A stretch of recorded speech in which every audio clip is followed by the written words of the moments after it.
लोकसभा चुनाव 2024 में पहली बार दक्षिण भारत की राजनीति राष्ट्रीय पटल पर चर्चा में है।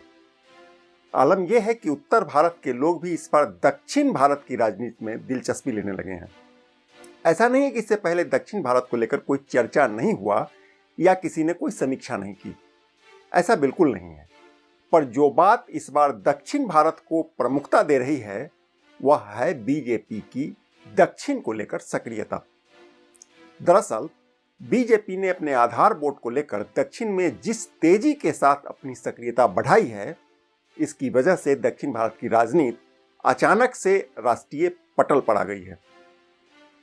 यह समझना जरूरी हो जाता है कि दक्षिण भारत की राजनीति में ऐसा क्या है जिसको लेकर राष्ट्रीय राजनीति में हलचल है।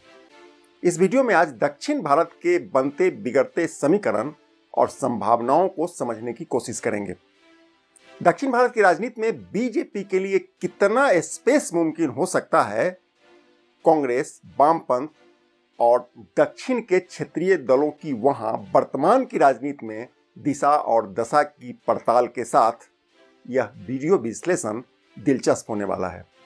आप अंत तक हमारे साथ बने रहिए।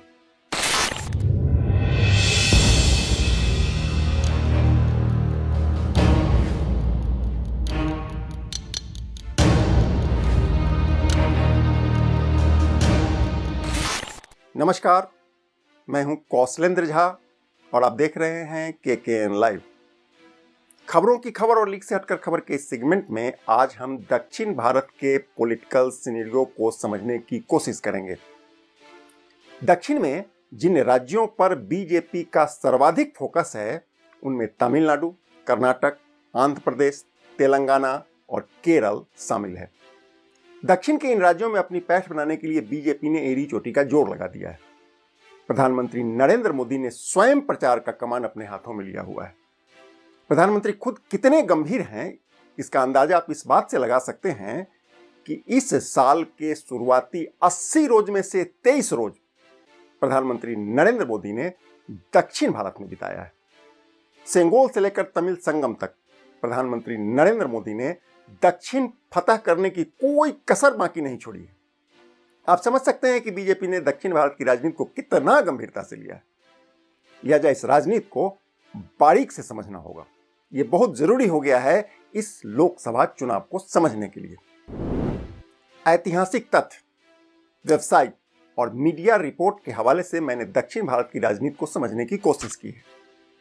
जो जानकारी मेरे हाथ लगा वह बहुत ही दिलचस्प है। दक्षिण के अलग अलग राज्यों की अपनी अलग अलग कहानी है। उन सभी का एक एक करके आज आपके सामने खुलासा करेंगे। शुरुआत केरल से करते हैं।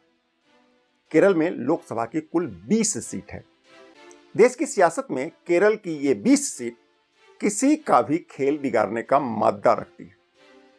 केरल की राजनीति को समझने के लिए इसको 3 अलग अलग हिस्सों में बांटकर देखना होगा। पहला है उत्तर केरल। इसमें कुल 4 जिला है: कासरगोड, कन्नूर, कोझिकोडे और वायनाड। जी हां, वही वायनाड जहां से श्रीमान राहुल गांधी वर्ष 2019 में लोकसभा का चुनाव जीतकर संसद में आए थे। इसके बाद वायनाड अचानक से सुर्खियों में आ गया। सवाल उठता है कि यूपी के अमेठी से निकलकर राहुल गांधी केरल के वायनाड क्यों चले गए। दरअसल उत्तर केरल के इन 4 जिलों में मुस्लिम और ईसाई धर्म को मानने वालों की बड़ी संख्या है। हालांकि केरल के निचले इलाकों में अभी भी हिंदू डोमिनेट करता है। इस बात से इनकार नहीं किया जा सकता है कि वामपंथियों के नेतृत्व में अल्पसंख्यक समुदाय केरल की राजनीति में अपना दबदबा कायम कर चुका है। इन्हीं कारणों से राहुल गांधी को अपने लिए वायनाड सुरक्षित लगा। वो इस बार भी वहीं से चुनाव लड़ रहे हैं। अब बात मध्य केरल की करते हैं। मध्य केरल में भी 4 जिला आता है: मल्लपुरम, पलक्कर, त्रिशूर और एर्नाकुलम। मल्लपुरम में 70% से ज्यादा मुस्लिम आबादी है। यहां जीत हार के लिए किसी और समीकरण की कोई जरूरत ही नहीं है। बाकी के 3 जिलों में भी 50% से ज्यादा आबादी मुस्लिमों की है। यानी मध्य केरल में मुस्लिम समुदाय का राजनीति पर करीब करीब एकाधिकार है। कहते हैं कि मध्य केरल की राजनीति में हिंदुओं की भूमिका 9 के बराबर है। इन्हीं कारणों से मध्य केरल पर एलडीएफ या यूडीएफ की पकड़ हमेशा से मजबूत रही है, क्योंकि अल्पसंख्यक समुदाय के बीच इन्हीं दोनों का अपना अपना आधारभूत रहा है। इसी तरह दक्षिण केरल में कुल 6 जिला है: इडुक्की, कोट्टायम, आलापुझा, पथानमथिट्टा, कोल्लम और तिरुअनंतपुरम। ये 6 जिला है। इसमें से इडुक्की और कोट्टायम जिला में अल्पसंख्यक आबादी आधा से अधिक है, जबकि आलापुझा, कोल्लम और तिरुवनंतपुरम में हिंदुओं की आबादी अधिक है। ऐसे में बीजेपी के लिए केरल में पांव पसारना आसान नहीं होने वाला है। कहते हैं कि वर्ष 1982 के बाद से केरल में या तो एलडीएफ की सरकार बनी या यूडीएफ की। हालांकि सबरीमाला की घटना के बाद से बीजेपी ने केरल में अपना पांव जमाना शुरू कर दिया है, इसमें कोई दो राय नहीं। बीजेपी की नजर केरल के नायर समुदाय पर है। केरल में नायर लोगों की आबादी करीब 15% है।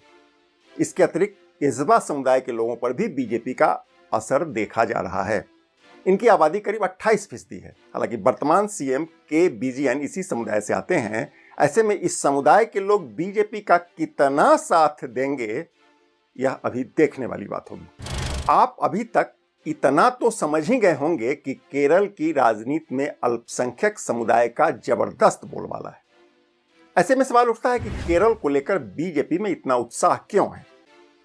दरअसल गुज़िश्ता सालों में मुस्लिम कट्टरपंथियों ने केरल के चर्च को अपना निशाना बनाया है। इससे ईसाई समुदाय में आक्रोश है। दिलचस्प बात यह है कि केरल में बीजेपी के रणनीतिकारों की नजर इसी ईसाई समुदाय के वोट पर है। कहते हैं कि केरल में ईसाई लोगों की आबादी करीब 18% से अधिक है। इन्हीं कारणों से बीजेपी के रणनीतिकार केरल में ईसाई प्लस हिंदू समीकरण के हिडन एजेंडा पर काम शुरू कर दिया है। अब इसमें बीजेपी को कितना सफलता हाथ लगेगा, यह तो देखना अभी बाकी है। पर एक बात और, दरअसल केरल की राजनीति में स्थानीय मुद्दे और स्थानीय नेताओं का बोलबाला रहता है। केरल में बीजेपी का सबसे बड़ा चेहरा के सुरेंद्रन है। दूसरी ओर इनका मुकाबला सीपीआई-एम के नेता और मुख्यमंत्री पी विजयन से है। मुख्यमंत्री पी विजयन केरल की राजनीति में कई सालों से सक्रिय हैं। इसके अतिरिक्त तिरुवनंतपुरम के सांसद और कांग्रेस के कद्दावर नेता शशि थरूर और देश के रक्षा मंत्री रह चुके ए.के. एंटनी जैसे कद्दावर नेताओं के रहते केरल में बीजेपी अपने लिए कितना स्पेस बना पाएगी, यह देखना भी बाकी होगा, या इसको वक्त के हिसाब से ही देखा जा सकता है। अब बात तमिलनाडु की करते हैं। दक्षिण भारत का यह एक प्रमुख राज्य है। यहाँ लोकसभा की 39 सीट है। बीजेपी ने 6 दलों से गठबंधन करके चुनाव को दिलचस्प बना दिया है। स्वयं बीजेपी तमिलनाडु के 23 सीटों पर चुनाव लड़ रही है। बीजेपी ने यहां से एक पूर्व गवर्नर तमिल साई को मैदान में उतारकर सभी को चकित कर दिया है। केंद्रीय मंत्री मुरुगन और प्रदेश अध्यक्ष अन्नामलई को भी उम्मीदवार बनाया गया है। पिछले दिनों तमिलनाडु के कोयम्बटूर में स्वयं प्रधानमंत्री नरेंद्र मोदी रोड शो कर चुके हैं। इस रोड शो में जो भीड़ उमड़ी थी, इसके बाद से ही बीजेपी का हौसला 7वें आसमान पर है। जानकार बताते हैं कि यदि तमिलनाडु का साथ नहीं मिला तो बीजेपी के लिए 400 पार का सपना शायद सपना ही रह जाएगा। फिलहाल तमिलनाडु में बीजेपी के रणनीतिकार शून्य बटे सन्नाटा की खामोशी को चीरकर बड़ा धमाका करने की जुगत में लगे हैं। स्वयं प्रधानमंत्री लगातार डीएमके को घेरने की कोशिश कर रहे हैं। आपको बता दें कि पिछले करीब 5 दशक से तमिलनाडु की राजनीति 2 दलों की धुरी पर नाचती रही है। इसमें से एक है डीएमके और दूसरा है एआईएडीएमके। कहते हैं कि 2024 के लोकसभा चुनाव में प्रधानमंत्री नरेंद्र मोदी ने तमिलनाडु में तीसरा पक्ष खड़ा करने की कोशिश शुरू कर दी है या तेज कर दी है। बीजेपी ने तमिलनाडु में 6 दलों से गठबंधन करके तमिलनाडु का पूरा गेम प्लान चेंज कर दिया है। इनमें सबसे प्रमुख पार्टी है पीएमके। इसके नेता है अंबुमणि रामदास। मीडिया रिपोर्ट से पता चलता है कि तमिलनाडु के बनियार समुदाय पर पीएमके पार्टी की पकड़ काफी मजबूत है। कहते हैं कि बनियार समुदाय की आबादी करीब 6% है। बीजेपी की नजर इसी वोट पर है। इससे पहले के विधानसभा चुनाव में पीएमके को करीब 3.8% वोट के साथ विधानसभा की 5 सीटों पर जीत मिल चुकी है। बीजेपी से गठबंधन करने के बाद वर्ष 2014 में रामदास ने धर्मपुरी सीट से लोकसभा का चुनाव भी जीता था। यानी गणित को समझा जा सकता है। इसके अलावा बीजेपी ने तमिल मनीला कांग्रेस और दिनाकरन की अम्मा मक्कल मुनेत्र करगम के साथ भी गठबंधन कर लिया है। बीजेपी स्वयं यहां बड़े भाई की भूमिका में है। हम पहले ही बता चुके हैं कि यहां की 39 सीट में से बीजेपी 23 पर स्वयं चुनाव लड़ रही है, जबकि 16 सीट पर सहयोगी पार्टियों को मौका दिया गया है।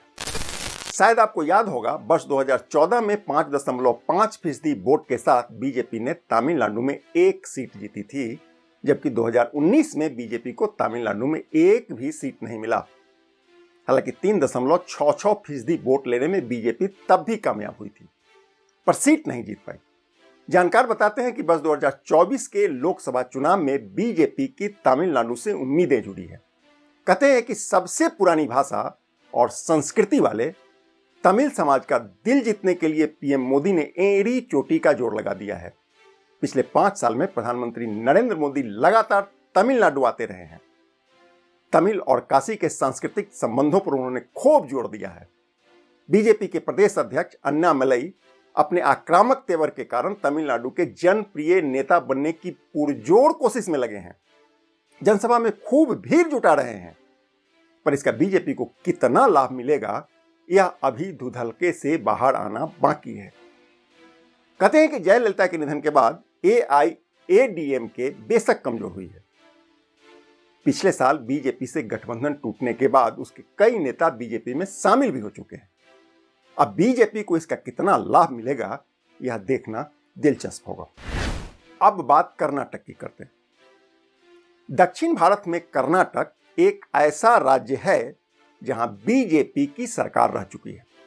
आपको याद होगा, पिछली बार बीजेपी कर्नाटक में अकेले दम पर चुनाव लड़ी और 28 में से 25 सीट जीत गई। यानी कर्नाटक में बीजेपी का आधार वोट पहले से मौजूद है। बावजूद इसके इस चुनाव में बीजेपी के रणनीतिकार कोई रिस्क लेना नहीं चाहते हैं, लिहाजा बीजेपी ने पूर्व पीएम देवगौड़ा की पार्टी से समझौता करके उन्हें 3 सीट दे दिया है। यानी इस बार बीजेपी कर्नाटक की 25 सीटों पर अपना उम्मीदवार उतार रही है। कर्नाटक से बीजेपी को बहुत उम्मीद है। अब देखना है कि यह उम्मीद कितना पूरा हो पाता है। कर्नाटक की तरह आंध्र प्रदेश में भी बीजेपी ने अनूठा गठबंधन तैयार कर लिया है। कहते हैं कि आंध्र प्रदेश में पिछली बार शून्य पर सिमटने के बाद इस बार बीजेपी ने अपने पुराने पार्टनर के साथ समझौता कर लिया है। बीजेपी ने आंध्र प्रदेश में 2 दलों के साथ तालमेल किया है। इसमें चंद्रबाबू नायडू की तेलुगु देशम पार्टी शामिल है, जबकि बीजेपी ने यहां अभिनेता पवन कल्याण की जनसेना पार्टी से भी समझौता कर लिया है।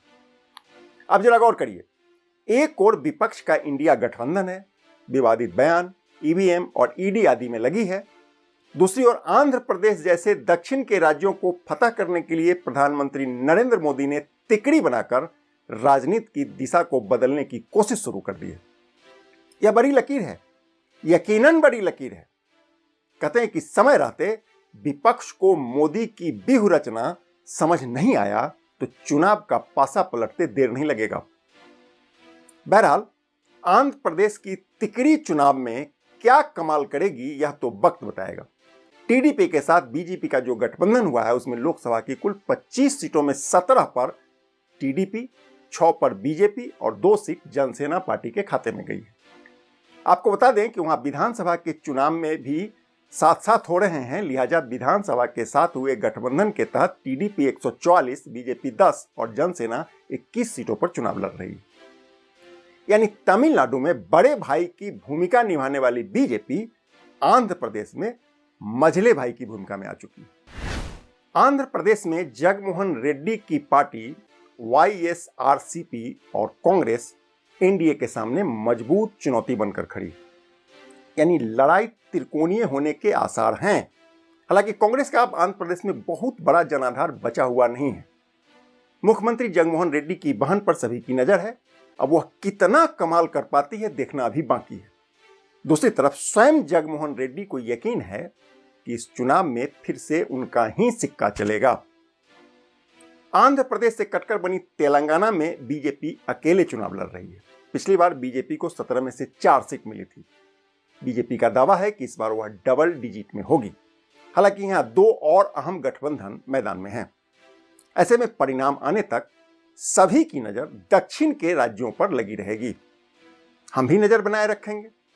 आपके पास भी इस संबंध में कोई सुझाव हो तो कमेंट करके हमको बताइए।